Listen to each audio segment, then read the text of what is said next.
Sanibonani guys, igama ngiqobile niphathele amanqampunqampu okuzokwenzeka kwi-Inimba ngeviki elilandelayo. Kuveze ukuthi uhlathi uzoleka umbuzo ozomshiya eqhaqhazela. Siyakhumbula-ke guys ukuthi uThumeka uke washelela ulimi watshela uhlathi ukuthi ingane leseswini kaZoleka ina 4 months. Okwenze uhlathi amane arivese-ke ngama-calculation abona ukuthi hayibo, kahle kahle ngalesi sikhathi yena wayesasendawonye benoZoleka, okungenzeka ukuthi uyena utata walo mntwana. Guys, uthe sekunjalo-ke wahlala nomfowabo-ke wamtshela uThulane ukuthi lalela, ngisole ngathi lo mntwana wami. Wathi uThulane, hayibo bhuti, usushadile wena, ujabulile manje. Wathi noma thiwa ngijabulile, kodwa-ke uma kuwukuthi leya mbewu eyami angeke ngize ngiyiflathele. Kusho uhlathi manje-ke usehambile-ke wayobuza ngale mbewu esesiswini sikaZoleka ukuthi kahle kahle itshalwe ngubani.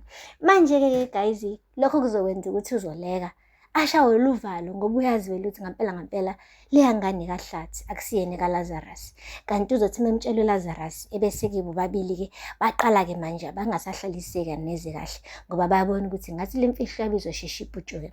Okuwesi kunako konke-ke guys, siyakhumbula ukuthi kuleli viki kuye kwafika abantu bezohlawula lo mntwana, abantu bakaNgqukana kubo kaLazarus, bakhipha inqwaba yenkomo bethi phela bazohlawula isisu guys.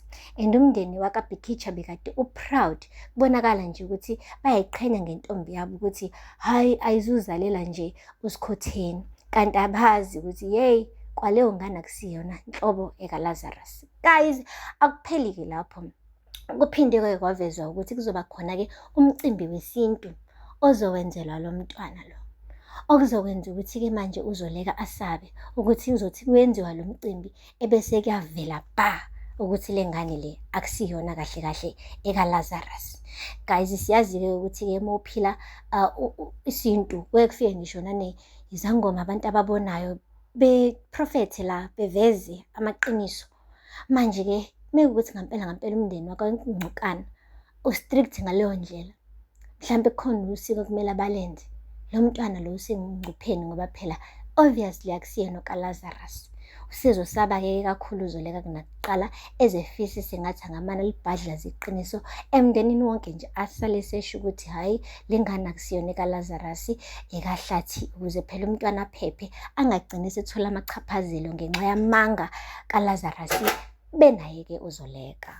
Kuphinde kwaveza-ke ukuthi uLwandle uzobe sewumuntu engathi uyameseka uma wethu ukuthi phela athole lesi sikhundla sokuba i-new CIO, kanti cha, ubhuti uphezu kwamanye amaqhinga. Asithembe-ke guys ukuthi akusiyena lo ufuna lesi hlalo manje, kodwa wenza sengathi akasifuni, ukuze phela uma wethu aflophe bese kuthiwa hayi, umuntu ofanele lesi hlalo uLwandle. And sikhumbule-ke guys ukuthi uma kuphuma uSydney kungena uLwandle, hayi umnotho usarawundi emndenini wakoZondo, kusho kona ukuthi-ke hayi uSydney akaluzanga as much. Shuthi mhlawumbe iplani lapho guys. Anyway, sizobona khona ukuthi-ke iyozala unkomoni. Aphela lapho-ke guys amanqampunqampu eNimba. Ningakhohlwa nokulandela amazwibela azoqala ngeviki elilandelayo uMsombuluko kuze kube uLwesihlanu. Ningakhohlwa nokusubscribe, nilike, comment. Until next time, bye. Sanibonani guys, igama ngiqobile niphathele amanqampunqampu